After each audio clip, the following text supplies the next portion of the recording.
नमस्ते दोस्तों, आज के इस वीडियो में आपका बहुत बहुत स्वागत है। आखिर डिज्नी ने दुबई में अपना पार्क क्यों नहीं बनाया? डिज्नीलैंड को धरती की सबसे खुशहाल जगह माना जाता है, लेकिन जब बात दुबई जैसे वैश्विक पर्यटन केंद्र की आती है तो एक सवाल हर किसी के मन में उठता है। सोशल मीडिया पर अक्सर शॉकिंग ट्रूथ जैसे दावों के साथ इस पर चर्चा होती है। डिज्नीलैंड और दुबई, एक अनकही दास्तां। दुबई आज दुनिया के सबसे आधुनिक शहरों में से एक है।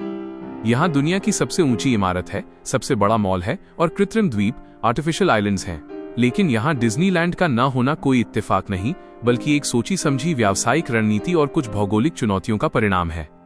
1. मौसम की मार, सबसे बड़ी बाधा। डिज्नीलैंड एक आउटडोर अनुभव है। कैलिफोर्निया, फ्लोरिडा, पेरिस या टोक्यो, इन सभी जगहों पर लोग घंटों पैदल चलते हैं और लंबी लाइनों में खड़े होते हैं। दुबई की भीषण गर्मी, जहां तापमान अक्सर 50 डिग्री सेल्सियस के पार चला जाता है, इस मॉडल के लिए सबसे बड़ी चुनौती है। ह्यूमिडिटी और हीट, साल के कम से कम 5-6 महीने दुबई में खुले आसमान के नीचे घूमना लगभग असंभव होता है। डिज्नी को अपने पार्क को पूरी तरह इंडोर या एयर कंडीशन बनाना पड़ता, जो इसके मूल स्वरूप के खिलाफ होता और लागत को अरबों डॉलर बढ़ा देता। 2. दुबईलैंड प्रोजेक्ट की विफलता। 2000 के दशक की शुरुआत में दुबई ने दुबईलैंड नाम से एक महत्वाकांक्षी प्रोजेक्ट शुरू किया था, जिसे दुनिया का सबसे बड़ा मनोरंजन पार्क कहा जा रहा था। उस समय डिज्नी के साथ बातचीत की अफवाहें उड़ी थीं, लेकिन डिज्नी ने इसमें शामिल होने से इनकार कर दिया। इसके बजाय दुबई ने मार्वल और डिज्नी के किरदारों के बिना अपने खुद के ब्रांड जैसे IMG वर्ल्ड्स ऑफ एडवेंचर और दुबई पार्क्स एंड रिजॉर्ट्स विकसित किए। 3. मार्केट सैचुरेशन और आबादी डेमोग्राफिक्स। डिज्नी जब भी नया पार्क खोलता है, वो उस क्षेत्र की स्थानीय आबादी और कैचमेंट एरिया को देखता है। पेरिस और टोक्यो, इन शहरों के आसपास करोड़ों की आबादी है, जो ट्रेन या कार से कुछ घंटों में वहां पहुंच सकती है। दुबई की चुनौती, दुबई की अपनी आबादी कम है। ये पूरी तरह से विदेशी पर्यटकों पर निर्भर है। डिज्नी को डर था कि क्या केवल टूरिज्म के दम पर साल भर पार्क को भरा जा सकता है। 4. डिज्नी की ब्रांड विशिष्टता, एक्सक्लूसिविटी। डिज्नी अपने ब्रांड को बहुत सुरक्षित रखता है। वे नहीं चाहते कि हर दूसरे देश में एक डिज्नीलैंड हो। हांगकांग और शंघाई में पार्क खोलने के बाद डिज्नी का ध्यान एशियाई बाजार पर केंद्रित हो गया। मध्य पूर्व, मिडिल ईस्ट में निवेश करना उस समय एक बड़ा जोखिम माना गया था। क्या वाकई कोई शॉकिंग सच है?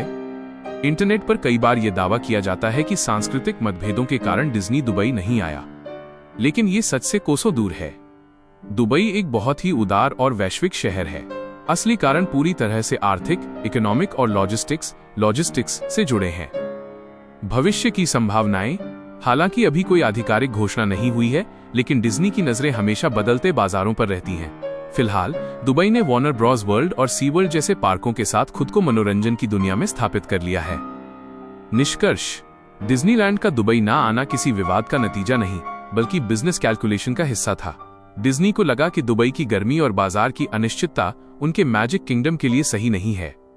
लेकिन दुबई ने साबित कर दिया कि वे बिना डिज्नी के भी दुनिया का मनोरंजन केंद्र बन सकते हैं। मुख्य बिंदु एक नजर में। कारण, विवरण। तापमान, 50 डिग्री सेल्सियस की गर्मी में आउटडोर राइड्स चलाना मुश्किल। लागत, पूरे पार्क को एयर कंडीशन करना आर्थिक रूप से व्यावहारिक नहीं। रणनीति, डिज्नी का ध्यान उस समय चीन और हांगकांग के मार्केट पर था। प्रतिस्पर्धा, दुबई के अपने लोकल थीम पार्कों का उदय।